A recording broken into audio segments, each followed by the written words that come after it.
Now, Dublin police have cleared hundreds of migrants from a makeshift campsite in the centre of Dublin on Sunday. Around 200 asylum seekers were moved from the camp outside of a government office to a new site outside of the Irish capital. Now, the asylum seekers had been camping outside the International Protection Office on Mount Street for months, awaiting their applications for international protection to be processed. Well, joining me now to discuss this is former Labour advisor Kevin Moore. Kevin, welcome to the show.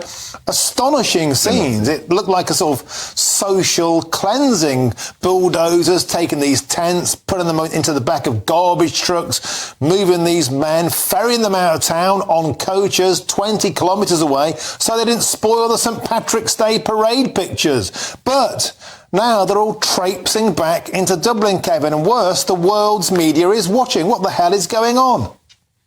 It's a bit of a shambles in Dublin.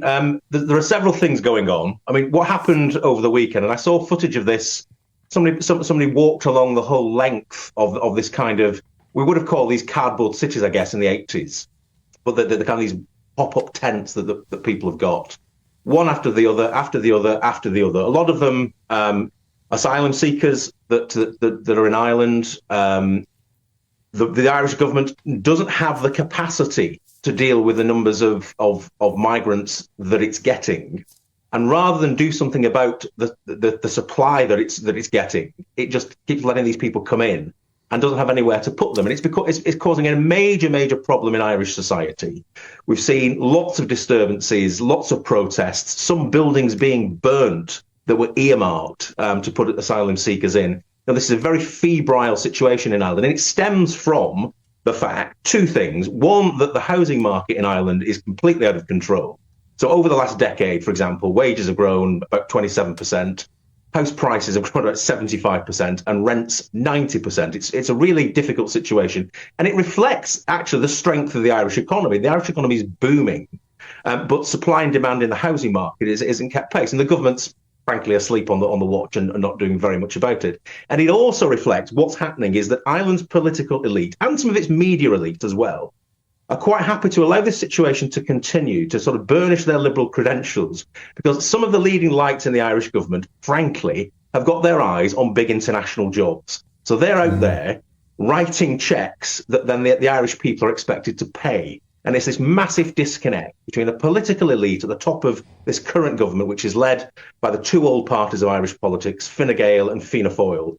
Leo Varadkar, people may be familiar with, Micheál Martin as well as a leader of Fianna Fáil. You know, they're looking past Irish politics and for a big international job. That's what's going on. And they, as I say, they are going around the place making commitments that Ireland cannot deliver sustainably. And that's the nub of the problem.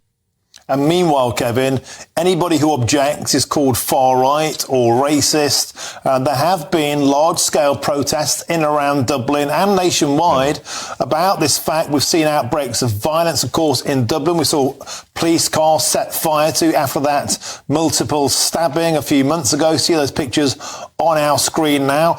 The question is, Kevin, if we have a political class in Ireland completely out of touch with the working classes, with the people who are affected, who can't get a house, what does that create? Does it create a void for something new?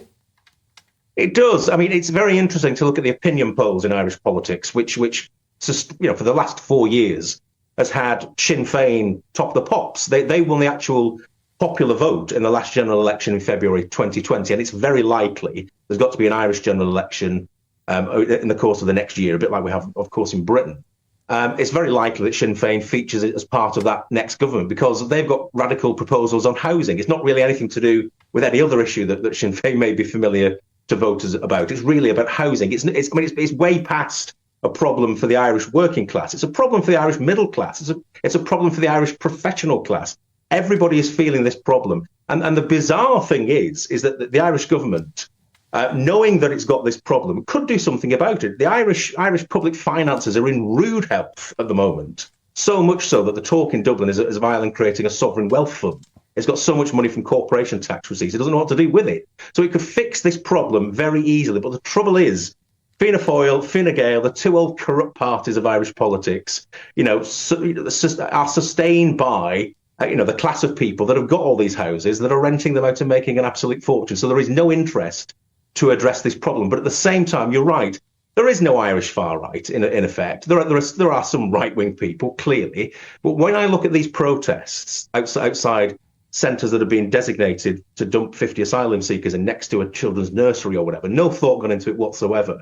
The people leading these protests are just ordinary people, mainly women. They're sat around a little campfire in deck chairs, passing a thermos flask around with an Irish flag and playing Irish folk songs. This is not swastikas and skinheads. This idea that all these people are, troglodytes and political extremists just isn't true. They are people who are profoundly fed up because their government is letting them down.